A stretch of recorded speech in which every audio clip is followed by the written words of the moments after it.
শ্রীমদ্ ভাগবত গীতা থেকে পাঠ করছি। ময়াধ্যক্ষেন্ন প্রকৃতি শুয়তে সচরাচরম হেতানু হেতুনানেন কুন্তেয় জগৎ বিপরিবর্ততে। এখানে অধ্যক্ষেন মনে অধিষ্ঠাত্রা ময়া প্রকৃতি সচরাচরম, বিশ্ব প্রকৃতির কথা বলতেছে। শুয়তে জনয়তি হে কুন্তেয় আনেন হেতুনা ইদং জগৎ বিপরিবর্ততে পুনঃ জায়তে। তার মানে কি, অধিষ্ঠাতা আমা কর্তৃক প্রকৃতি চরাচর সহিত বিশ্ব প্রসব করে, হে কোনতেও এই হেতু জগৎ বারংবার উৎপন্ন হয়। এই যে স্থির অব্যক্ত ব্রহ্ম, ইনি চঞ্চল গতি বিশিষ্ট হইয়া প্রকৃতিতে অধিষ্ঠান করেন, এবং অধিষ্ঠান করেন বলিয়া তাহার কর্তৃক প্রকৃতি চর অচর, চর মানে হচ্ছে জঙ্গম, যেগুলো চলাচল করতে পারে, চলয়মান বিশিষ্ট, যেমন মনুষ্য প্রভৃতি আদি জীবাদি। আর অচর মানে স্থাবর, যেগুলো চলমান না, যেমন বৃক্ষাদি পর্বত। এই সমস্ত সবকিছু সহ বিশ্ব প্রসব করে কে? এই অব্যক্ত ব্রহ্ম, যখন তিনি চঞ্চল গতি প্রাপ্ত হন।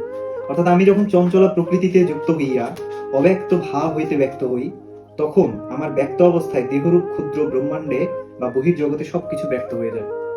আবার যখন অব্যক্ত অবস্থায় লয় হই, তখন কিছুই থাকে না। অর্থাৎ বর্তমান চঞ্চল প্রাণ যে অবস্থাটা আছে, এটা ভগবান যখন ব্যক্ত অবস্থায় থাকেন তখন সবকিছু চলমান। বাট যখন তিনি অব্যক্ত হয়ে যাবেন, তখন বিশ্ব ব্রহ্মাণ্ডের সবকিছুই অব্যক্ত হয়ে যাবে, লয় পাবে। তখন মনেরও লয় হয়, এবং তখন মনের সঙ্গে সবই লয় পায়। কারণ মন না থাকলে ব্যক্ত বা অব্যক্ত এই অনুভূতি থাকবে না।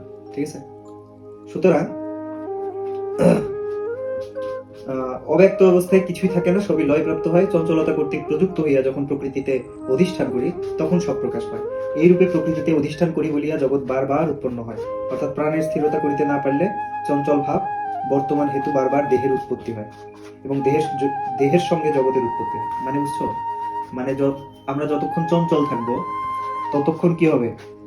আমাদের পুনঃ উদ্ভব হবে। মানে আমাদের সবকিছুর প্রতি প্রাণের স্থিরতা করিতে না পারিলে চঞ্চল ভাব থাকার কারণে বারবার দেহের উৎপত্তি হবে। আর একটা কথা বলছে, দেহের সঙ্গে জগতের উৎপত্তি হবে। তার মানে আমাদের একটা সময় স্থির হইতে হবে। আর স্থির হওয়া যাবে কিভাবে?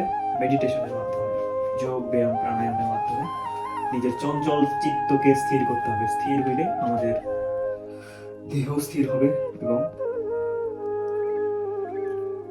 আলটিমেট গোল হিসেবে আমরা কি মুক্তি বা মোক্ষ লাভ করতে পারবো।